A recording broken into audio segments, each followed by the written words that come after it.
ইন্ডিয়ার এমন একটি রাজ্যের মুখ্যমন্ত্রী যিনি নিজের রাজ্যের যেটি মেন ল্যাঙ্গুয়েজ সেই ভাষাতেই সড়গড়ভাবে কথা বলতে পারেন না।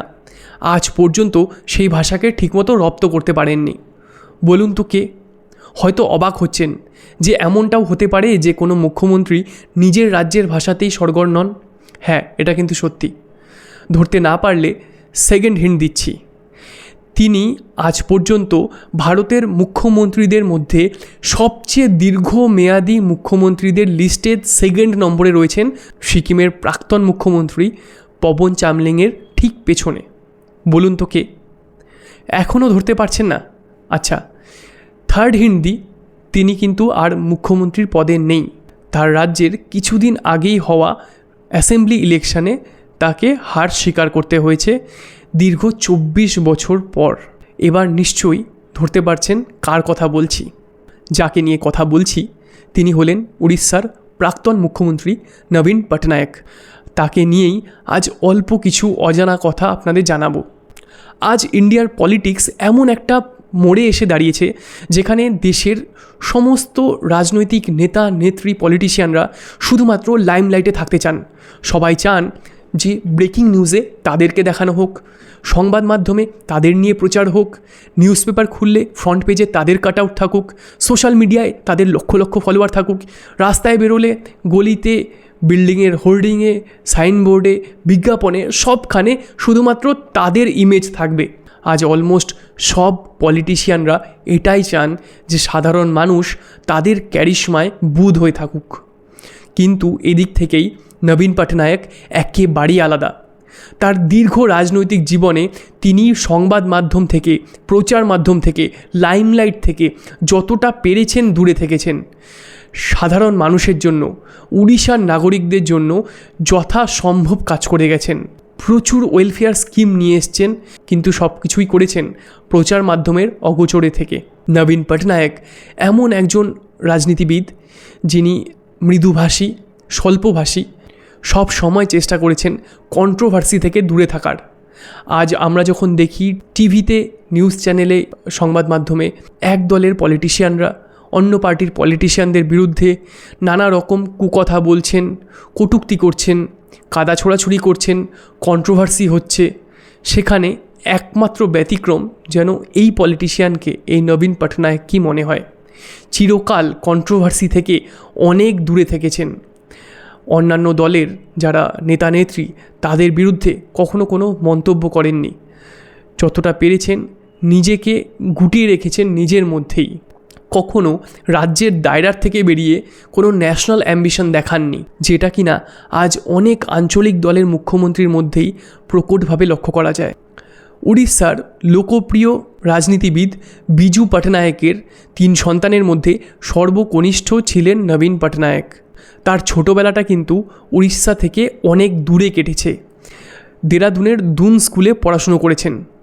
উড়িয়াটা তাই কোনোদিনই তার ঠিকমতো আসতো না। শোনা যায় যে আজ পর্যন্ত উড়িয়াটা ঠিক করে রপ্ত করতে পারেননি। কিন্তু হিন্দি, ইংলিশ, ফ্রেঞ্চ এই ল্যাঙ্গুয়েজগুলোতে প্রচণ্ড ফ্লুয়েন্ট।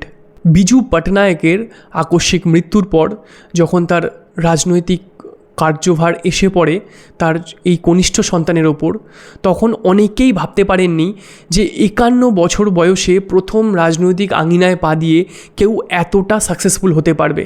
হ্যাঁ, ঠিক শুনছেন, 51 বছর বয়স পর্যন্ত রাজনীতির সাথে তার দূর দূরান্ত পর্যন্ত কোনো সম্পর্ক ছিল না। তিনি একজন রাইটার হতে চেয়েছিলেন। 3টে বইও পাবলিশ করেছেন। দ্য ডিসিভার্স নামে একটি হলিউডের সিনেমায় অভিনয়ও করেছেন নবীন পটনায়ক। 51 বছর বয়সে প্রথম এসে রাজনীতিতে যোগদান করেন।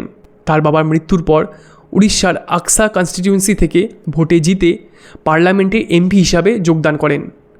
এরপর 1997 সালে জনতা দল থেকে বেরিয়ে এসে তার বাবার নামে বিজু জনতা দল গঠন করেন। অটল বিহারী বাজপেয়ীর সরকারে মিনিস্টার অফ মাইন্স হিসাবে যোগদান করেছিলেন।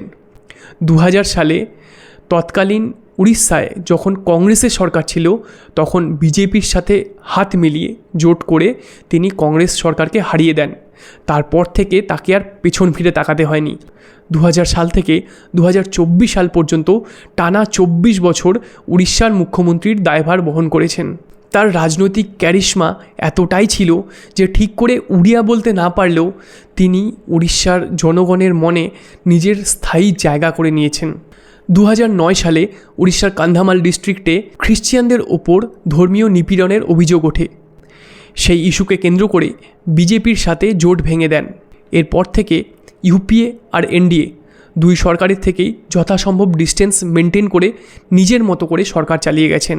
ভারতের ইতিহাসে অজস্র রাজনীতিবিদদের মধ্যে মুষ্টিমেয় যে কয়জন রাজনীতিবিদকে প্রচণ্ড অনেস্ট বলে মানা হয়, তাদের মধ্যে একেবারে প্রথম সারিতে রয়েছেন নবীন পটনায়ক।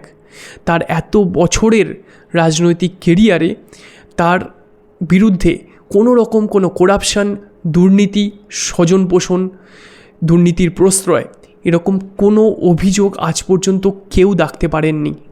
এমনকি বিরোধী দলের যারা নেতা নেত্রীরা রয়েছেন তারা পর্যন্ত এটা অকপটে স্বীকার করেন যে নবীন পটনায়ক বা নবীন বাবু তার মতো সৎ পলিটিশিয়ান খুঁজে পাওয়া দুষ্কর। হ্যাঁ, এতটাই সৎ ছিলেন তিনি। এই জন্যই তার সম্পর্কে সবার জানা এতটা প্রয়োজন। এমন একজন ব্যক্তিত্ব যিনি লাইমলাইট থেকে দূরে থেকে মানুষের জন্য কাজ করেছেন, অনেস্টির সাথে কাজ করেছেন, আর দীর্ঘ 25 বছর মুখ্যমন্ত্রীর দায়ভার পালন করেছেন। তার সম্পর্কে যতটা মানুষের জানা উচিত ছিল হয়তো অনেকেই ততটা জানেন না বা জানার সুযোগটাই পাননি। সরকার চালানোর ক্ষেত্রে তিনি তার নিজের মন্ত্রিসভার মন্ত্রীদের থেকে অনেক বেশি ডিপেন্ড করতেন অ্যাডমিনিস্ট্রেটিভ বিউরোক্র্যাটদের ওপর, অর্থাৎ যারা আইএএস, আইপিএস, সেন্ট্রাল সিভিল সার্ভিসের অফিসার, স্টেট সিভিল সার্ভিসের অফিসার, তাদের ওপরে।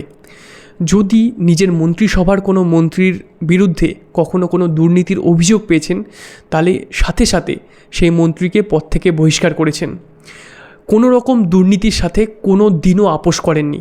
দীর্ঘ এত বছর মুখ্যমন্ত্রী থাকার পর শেষে এবছর 2024-এর উড়িষ্যার অ্যাসেম্বলি ইলেকশনে তার পার্টি বিজু জনতা দল ভারতীয় জনতা পার্টির কাছে হেরে যায়, আর তিনি মুখ্যমন্ত্রী পদ থেকে ইস্তফা দেন।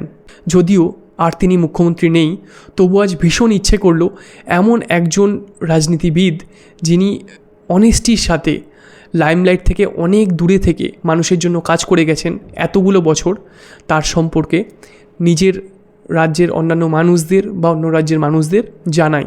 এটা ভীষণ ইচ্ছে করলো আজ, তাই নবীন পটনায়ক স্যারকে নিয়ে আজ এই ভিডিওটা বানালাম। যদি আপনাদের ভালো লেগে থাকে, ইনফরমেটিভ মনে হয়ে থাকে, তাহলে লাইক করুন, শেয়ার করুন, সাবস্ক্রাইব করুন। এমনই কোনো ইনফরমেটিভ ভিডিও নিয়ে দেখা হবে আবার খুব তাড়াতাড়ি।